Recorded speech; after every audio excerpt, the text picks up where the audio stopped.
तीनों बच्चे गुलेरिया हाउस के अंदर पहुंच चुके थे। उन्होंने जब उस कमरे की तरफ देखा तो वो बुरी तरह से हैरान हो गए। कमरे में सारा सामान बिखरा हुआ पड़ा था।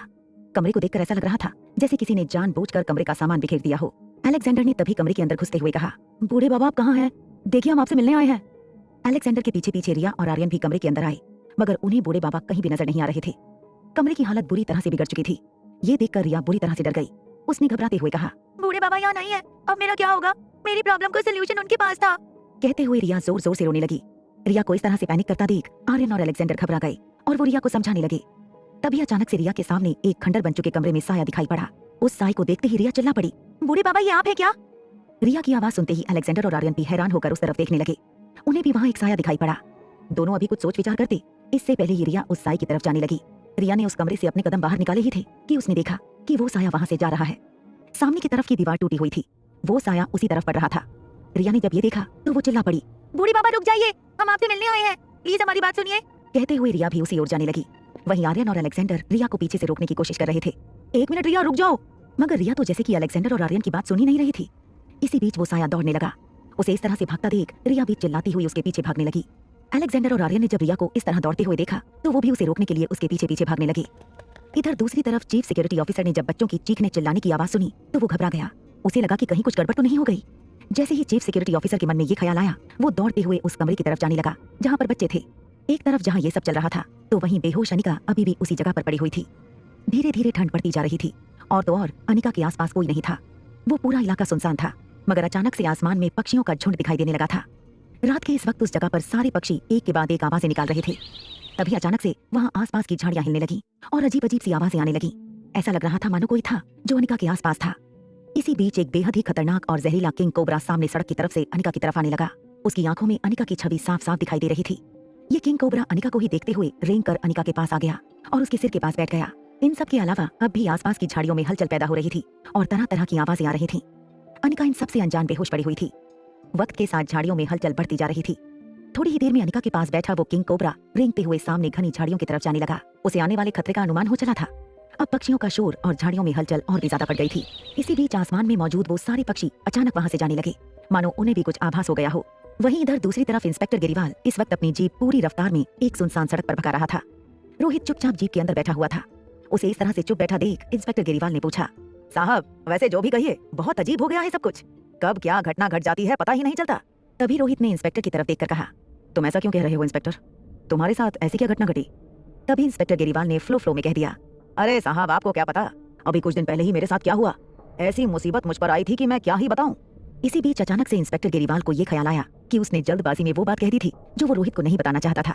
मगर तभी इंस्पेक्टर को लगा कि अगर उसने अब झूठ कहा तो फिर हो सकता है कि रोहित उनका झूठ पकड़ ले। इसलिए इंस्पेक्टर रोहित को सब कुछ बताने लगा। जब वो शर्मिला के घर के सामने दिखने वाले पहाड़ी पर बने घर के अंदर गया था और उसके साथ वहाँ पर क्या क्या हुआ था। रोहित जो अब तक इंस्पेक्टर की बातें शांति से सुन रहा था, अचानक से उसे अंदर ही अंदर बेचैनी सताने लगी। उसके माथे से ठंडा पसीना बहने लगा। रोहित ने तभी अचानक से कहा, इंस्पेक्टर गाड़ी रोको। इंस्पेक्टर गिरीवाल ने जब ये सुना उसको झटका लगा। वो अभी रोहित से कोई सवाल पूछता इससे पहले ही रोहित ने चिल्लाकर कहा, इंस्पेक्टर मैंने कहा ना गाड़ी रोको इसी वक्त। इंस्पेक्टर ने डर से अपनी जीप रोक दी। जीप के रुकते ही रोहित उतरा और बाहर ताजी हवा लेने की कोशिश करने लगा, मगर उसका मन अभी भी बेचैन लग रहा था और उसे बार बार अनिका का ख्याल आ रहा था। रोहित को कहीं ना कहीं ऐसा आभास हो रहा था मानो अनिका जहाँ भी थी उस पर कोई खतरा आने वाला था। रोहित अपनी बेचैनी का कारण समझने की कोशिश में लगा हुआ था। वहीं इधर इंस्पेक्टर गिरीवाल ने जब रोहित को इस तरह से बेचैन देखा तो उसने पूछा, साहब क्या हुआ, आपकी तबीयत तो ठीक है? रोहित ने तभी खुद पर काबू करते हुए कहा, मुझे ऐसा क्यों लग रहा है कि मेरी अनिका किसी खतरे में है, मुझे उसके पास जाना होगा, तुम जाओ मैं यहाँ से चला जाऊंगा। ये सुनते ही इंस्पेक्टर गिरीवाल हैरान हो गया। उसने हैरान होकर कहा, साहब ये क्या कह रहे हैं आप, मैं आपको इस सुनसान जगह पर अकेले छोड़कर कैसे जा सकता हूँ? रोहित को कहीं ना कहीं इस वक्त शांति की जरूरत थी। उसने इंस्पेक्टर की बात सुनी तो वो भड़क गया। उसने झल्ला कर कहा, मैं कोई छोटा बच्चा नहीं हूँ, तुम जाओ यहाँ से, मैं अपने गार्ड्स को बुला लूंगा, मुझे इस वक्त अकेला छोड़ दो, मुझे मेरी अनिका के पास जाना है, वो जरूर किसी खतरे में है। कहते हुए रोहित सामने एक कच्ची सड़क की तरफ आगे बढ़ने लगा। इंस्पेक्टर गिरीवाल ने जब ये देखा तो वो चिल्लाते हुए बोला, सर आप इस तरफ कहाँ जा रहे हैं, मेरी बात मानिए, मेरे साथ चलिए, मैं आपके साथ चलता हूँ। मगर एक रोहित था जो उसकी बात सुन ही नहीं रहा था। इंस्पेक्टर गिरीवाल तभी दौड़कर रोहित के पास गया। वो अभी रोहित को रोकता, इतने में रोहित इंस्पेक्टर गिरीवाल को घूरने लगा। रोहित की आंखें देख इंस्पेक्टर गिरीवाल समझ गया कि उसका यहाँ से जाना ही सही है।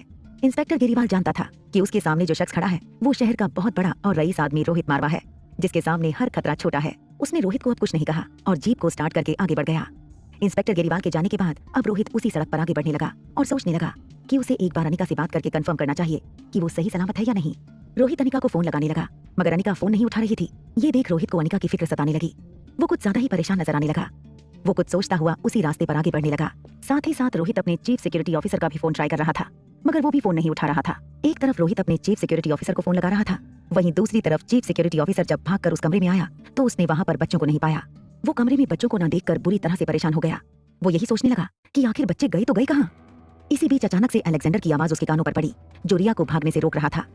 अलेक्जेंडर की आवाज सुनकर चीफ सिक्योरिटी ऑफिसर भागकर खिड़की के पास गया और उसने वहां से देखा कि सामने उसे रिया भागते हुई नजर आ रही थी, जो जंगल के अंदर जा रही थी, और उसके पीछे उसके दोनों भाई भाग रहे थे।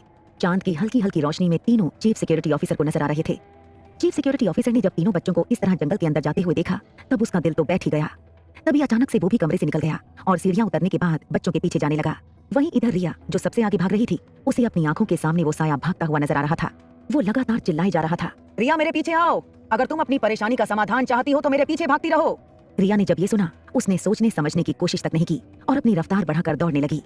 वहीं उसके पीछे दौड़ रहे अलेक्जेंडर और आर्यन लगातार चिल्लाए जा रहे थे, रिया रुक जाओ रिया, ये जंगल बहुत खतरनाक है, हम मुसीबत में फंस जाएंगे, स्टॉप रिया प्लीज स्टॉप। मगर एक रिया थी जो लगातार उस साई का पीछा कर रही थी। रिया इस वक्त जिस रास्ते पर भाग रही थी, आगे चलकर उसी रास्ते पर एक बहुत बड़ी खाई थी, जिसके बारे में अक्सर लोग कहते थे कि उस खाई में गिरने के बाद कोई भी इंसान बच नहीं पाता है। मगर रिया इस चीज से अनजान थी और उस साई को पकड़ने के लिए भागे जा रही थी। धीरे धीरे अब रास्ते में ढलान होने लगी थी, जिस कारण से उन सब की रफ्तार ऑटोमेटिक बढ़ गई थी। मगर अलेक्जेंडर और आर्यन अब संभल कर भाग रहे थे। वहीं वो साया चलते चलते अचानक से एक पेड़ पर जाकर लटक गया, क्योंकि सामने जमीन खत्म हो रही थी और उसके बाद गहरी खाई शुरू हो रही थी। रिया अपने सामने खाई देखकर खुद को रोकने की कोशिश करने लगी। रिया खुद को रोकने की पूरी कोशिश कर ही रही थी, मगर वो खुद को रोक नहीं पा रही थी। रिया को इस वक्त अपने सामने बड़ी सी खाई मुंह खोले नजर आ रही थी। तभी अचानक से खुद को रोकने की कोशिश में रिया का पैर लड़खड़ा गया और उसका बैलेंस बिगड़ गया। रिया जमीन पर गिर पड़ी और ढलान होने के कारण खाई की तरफ जाने लगी। Alexander, Aryan please help me, बचाओ। रिया चिल्लाई जा रही थी, मगर अलेक्जेंडर और आर्यन उससे काफी दूर थे। वो दोनों भागते हुए चिल्लाए जा रहे थे, मगर वो चाहकर भी कुछ नहीं कर पा रहे थे। इधर रिया लुढ़कते हुए खाई के आखिरी छोर में आ गई। वो अभी खाई में गिरती इससे पहले ही उसने जमीन से उगी हुई झाड़ियों को पकड़ लिया। हालांकि वो झाड़ियां भी रिया के भार से जमीन से अलग होने लगी थी। रिया को जब ये एहसास हुआ तो उसने मजबूती से उन झाड़ियों को पकड़ लिया और चीख कर कहा, अलेक्जेंडर, आर्यन प्लीज मुझे बचा लो, मैं खाई में गिरने वाली हूँ। रिया की आवाज सुनते ही अलेक्जेंडर और आर्यन पूरी तरह से घबरा गए। उन्होंने रिया को भरोसा दिलाते हुए कहा, रिया हम आ रहे हैं, तुम घबराओ मत। वहीं चीफ सिक्योरिटी ऑफिसर, जो काफी पीछे था, उसने भी रिया को चिल्लाते हुए सुन लिया था और वो समझ गया था कि रिया मुसीबत में फंस गई है। वो अपनी रफ्तार बढ़ाकर रिया के पास जाना तो चाहता था, मगर वो जानता था कि ढलान में अगर उसने ऐसा किया तो फिर वो भी अपना बैलेंस खो देगा और खाई में सीधा जा गिरेगा। उसने मगर चिल्लाते हुए कहा, अलेक्जेंडर और आर्यन प्लीज आप दोनों रुक जाइए, मैं नहीं चाहता कि आपका भी बैलेंस इस ढलान में बिगड़ जाए और आप फिसल कर खाई में गिर जाएं। प्लीज आप दोनों रुक जाइए। मगर इस वक्त अलेक्जेंडर और आर्यन को चीफ सिक्योरिटी ऑफिसर की कोई बात सुनाई ही नहीं दे रही थी। वो बस रिया की आवाज सुन रहे थे और उसे कैसे भी करके बचाना चाह रहे थे। अलेक्जेंडर और आर्यन जो संभल कर भाग रहे थे, उन्होंने जब सामने देखा कि जमीन खत्म हो रही है तो वो संभलते हुए रुक गए और भागकर उस खाई के पास आए जहाँ से खाई शुरू हो रही थी। वो अभी संभलते हुए आगे आ ही रहे थे, वहीं इधर रिया ने जिन झाड़ियों को पकड़ रखा था वो जमीन से उखड़ गईं और रिया सीधा खाई में जा गिरी। अलेक्जेंडर, आर्यन! रिया की चीख निकली। अलेक्जेंडर और आर्यन ने जब रिया की चीख सुनी तो उनके गले से भी आवाज निकली, नहीं रिया,